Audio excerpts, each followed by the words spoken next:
Welcome back, everybody. Glad you could join me here today. We've got our first house call of the weekend. We're hopefully going to get through 5 or 6 of our amazing community questions.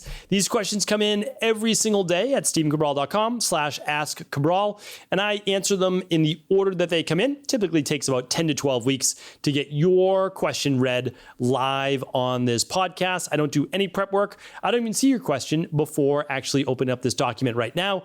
And what I try to provide you with is not medical advice, medical cures, medical diagnosis, or medical treatment plans, but instead a natural health-based approach and a way to find and look for the underlying root cause as to why this issue may be there in the first place. All right.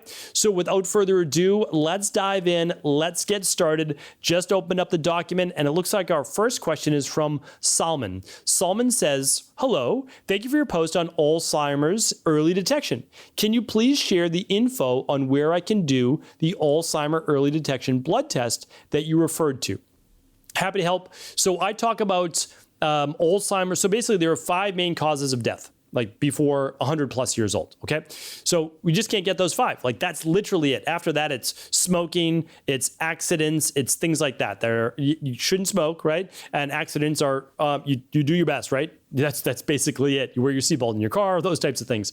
So what I want to share with you though, is it's heart disease, it's strokes and high blood pressure, it's type 2 diabetes, it's cancer, and it's Alzheimer's, okay? So if we can essentially not get those, and cancer's the wild card, it's super interesting because you don't always know what you're exposed to. There is a genetic component to it, et cetera, et cetera. But heart disease, you can see it coming, you can prevent it. With blood pressure, same thing. Like it's same with diabetes. So anyway, with Alzheimer's, it's decades in advance. So the number, and I teach all of this in High Performance Health. If you want to learn about all of these cutting edge things, go to highperformancehealth.org. Check it out. It might be the right fit for you. It may not, but you can check it out at least. So again, that's highperformancehealth.org. Okay. So for Alzheimer's, my number one recommendation is the head and torso full body MRI. And the reason I recommend that is that it actually then allows you to look at not only the brain, but the rest of the body for early detection. But if you want to just do Alzheimer's, there's something called the SPECT. You can check that out for brain imaging. And the blood work that you're referring to is called the Precivity AD. And let me see if I can get you the spelling on that. Precivity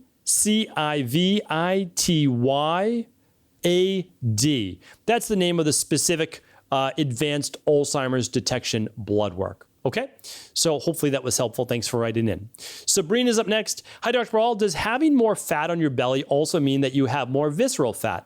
I'm lean, working out regularly, and eat very clean plant-based diet, but I still have lots of belly fat.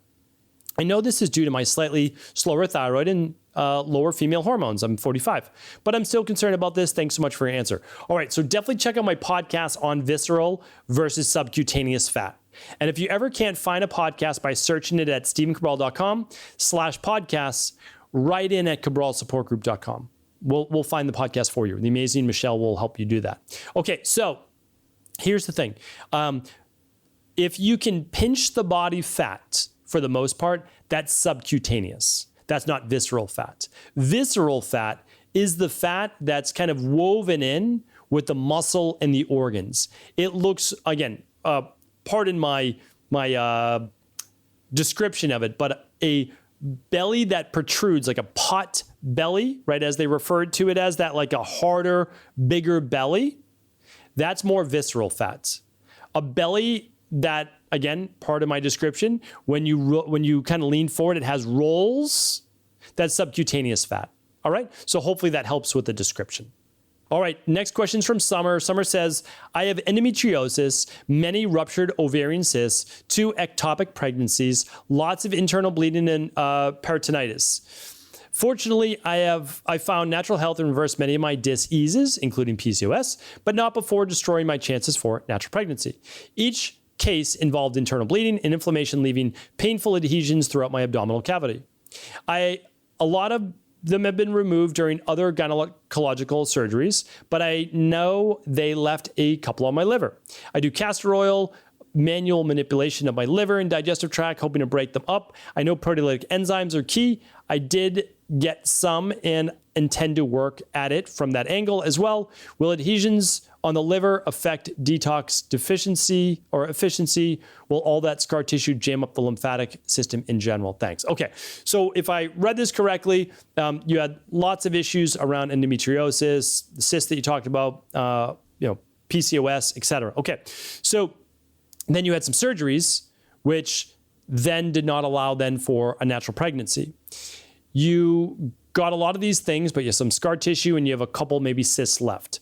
So I always want to say proteolytic enzymes are not the only thing. I'm also a big fan of pancreatic enzymes when there are cysts to break down. And that would be things like trypsin and, what's the name of it?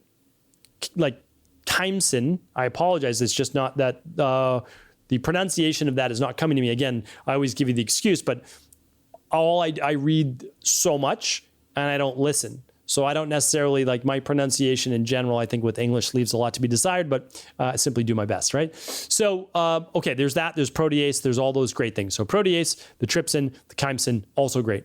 And then you've got your nattokinase and you have your cyberpeptase. Fantastic. Okay. But in general, we want to look at intermittent fasting. We want to look at functional medicine detoxes, things like that, which would then give a period of time that the body could get into deeper levels of autophagy. And I would love for you to look into that greater. I have a whole podcast subset on intermittent fasting. You can find that at stephencabral.com/podcasts. There wouldn't be a way for me to necessarily know if it's hindering your detox efficiency. I wouldn't necessarily be able to tell that. But if you were to, let's say, have your blood work done and your AST and your ALT, which are liver enzymes, were elevated, then you might say, okay, well, there's cause for an issue right now in the liver. Hopefully that's not the case. Probably doesn't seem like the case. And then I don't think that it should really, let's call it gum up your lymphatic tissue. Make sure you're rebounding. Make sure you're doing some sauna, some heat, some manual lymph drainage, some self-massage. You're doing the castor oil, which is great. So, I think you're definitely on the right track. Hopefully that was helpful. Susie's up next. Hi, Dr. Cabral. I've heard you can take redox signaling molecules as a supplement. What is your opinion on that? Is it true? Does it have side effects, or does it really speed up the healing process in the body? Okay. Yeah, this is an interesting topic. So I teach redox inside of high performance health as well. And basically it stands for reduction oxidation. And what redox does is it helps to essentially eliminate harmful tissue in the body while also providing antioxidants, so oxidation to break down harmful tissue, and antioxidants to provide an extra electron essentially for free radicals so that they don't then damage the body, right? So it's a balance within the body. I have not seen, and I've looked into it, but I have not seen yet a specific redox signaling supplement that has been proven to do what it says it's going to do. Now, that doesn't mean there isn't one out there, and it doesn't mean that one out there right now isn't already working. I have not seen any clinical studies showing that this works. What does work is a high antioxidant diet. So, internally, a diet that has 7 to 9 servings of fruits and veggies every day, high in antioxidants, very helpful.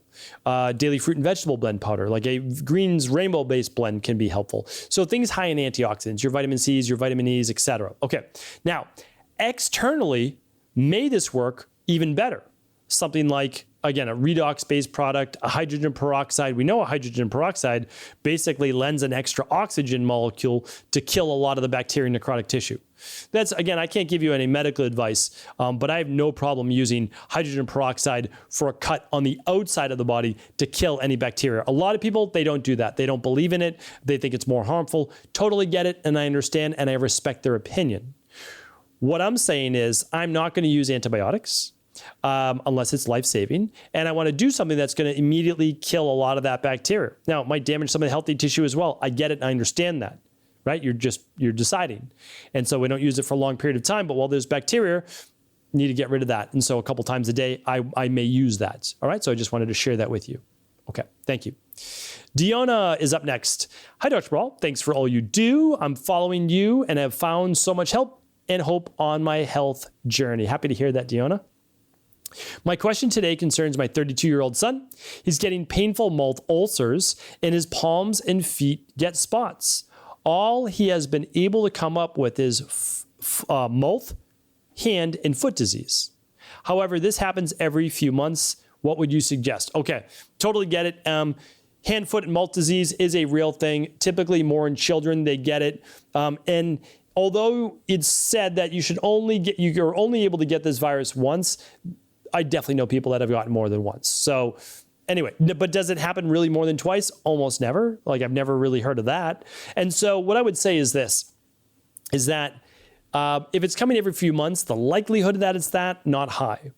Again, I can't give you a medical diagnosis, but I would absolutely look deeper into the body. Again, if this is going on immediately, like, so this is a family member of mine, because I always treat everybody like family. They're running the big 5 labs, and they're running their blood work with their PCP or on their own. That's what I'm doing, because I need to figure out immediately what's going on in the body. Right? If I see really low white blood cells, I might be like, all right, there might be some type of virus going on in the body right now. Okay, I want to look at that. I might look at fungal-based issues, right? And the fungal-based issues could be leading to some of these sores. Maybe there's a heavy metal that's leading to these sores. Again, I don't know, so I would only be guessing. And I don't like to guess. It's not what I do. And the reason I don't guess is that many people guessed for many years what was wrong with me. And then I started doing at-home lab testing, and I was able to figure it out. And so I wasted years of my life. It's not wasted. Again, now it's now I look at it obviously with gratitude, because I wouldn't be where I am today if I had figured this out right away. But no, there's no chance. Like, I didn't plan to become a doctor of naturopathy. I didn't plan that at all. So through a lot of trial and error, and a lot of reading of books and obviously, education and clients, I got to the fortunate position I'm in right now. But I had to go through a lot of unfortunate circumstances to get there. Having said all of that, not everybody wants to take the path that I did, and I can't recommend it for most. So what I'm recommending is get that help that you need as quickly as possible. You can go to stevencabral.com/big5, work with our team, or you can work with an integrative health practitioner level 2, or you can work with a naturopathic doctor and run your blood work as well and rule everything out. Figure out what it is. You'll be able to narrow it down. All right, let's do one more question. This one is from Anne. Anne says, hi, Dr. Cabral. Thank you for doing so much to help so many. I've been on Synthroid for over 30 years. I would like to work on getting to the root cause of why my thyroid is low. I understand that running free T4, free T3 is important, besides TSH, but can I run these while on Synthroid and get accurate information? How do I go about understanding the root cause without going off the medication first? Thank you again. It's a great question. And I always, and I apologize, because it's almost impossible for me to be able to get all the information that everybody needs in order to heal in any format. Like, that's the really hard thing. It's hard. I've tried to figure this out, because it's challenging. Because for Anne, I would like her to know that yes, you should just run the stress, mood, and metabolism test. And it's going to tell you if it's high cortisol that could be causing low thyroid, if there's vitamin D issues, if there's insulin issues, right? So that's a great one to start. But also you want to run, if you can, the whole big 5, because what if it's vitamin or mineral deficiencies? I have a whole subset of podcasts on just the thyroid. They're all free. If you want a whole course, 4.5 hours of how to heal your thyroid, I have one on how to heal female hormones, how to heal your thyroid, how to heal your digestion, all at stevencabral.com/courses. I mean, you will know how to, it's guaranteed. If you don't feel that the information will allow you to heal your body, ask for a refund. Please do. It's not my intention. But when people make an investment, they're more likely to follow through. It's just the way that it is. I found that with myself. I found that with everybody. Anyway, all the podcasts are free on thyroid. Has the information there. If you want it concise, rather than reading a dozen books, there's that. Run the big 5. It includes the stress, mood, and metabolism test, and that will help you find the underlying root cause. So whatever works for you, we're happy to help you in any way possible. You can find all the labs at stevencabral.com/shop. And you'll find the labs there, the stress, mood, and metabolism test, or the big 5, which includes that as well. So hopefully this was helpful. I'll be back tomorrow answering more of our community's questions. Have an amazing rest of the day. Thanks so much for tuning into today's show. Before you go, don't forget to hit that subscribe button. I want to make sure that you're getting our daily content, not missing out on anything functional medicine, wellness, weight gain, weight loss, anti-aging, living longer, stronger, and all of the most cutting-edge research. And if there's any topics you want to hear, feel free to leave them in the comments below. Take care.